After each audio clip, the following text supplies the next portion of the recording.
শুনিয়া বুদ্ধে মাগিয়া লইল পাদ নখ কর্তার। স্থাপিয়া নিভৃত প্রাসাদ কাননে তাহারই উপরে রচিলা যতনে অতি অপরূপ শিলাময় স্তূপ শিল্প শোভার সাজ।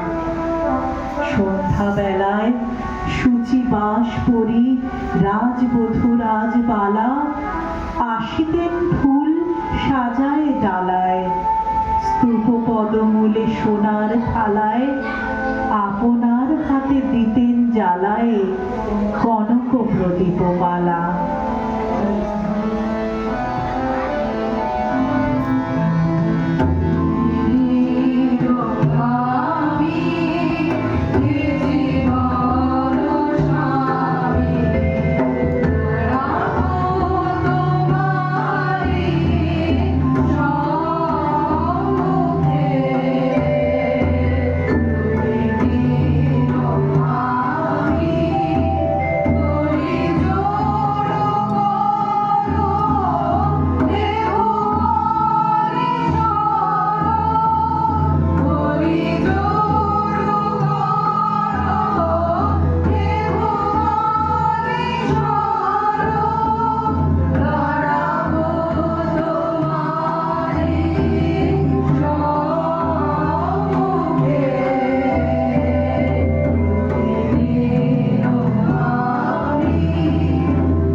যবে পিতার আসনে আসি, পিতার ধর্ম শোনিতের স্রোতে মুছিয়া ফেলিল রাজপুরী হতে, সপিল যজ্ঞ অনল আলোতে বৌদ্ধ শাস্ত্র রাশি।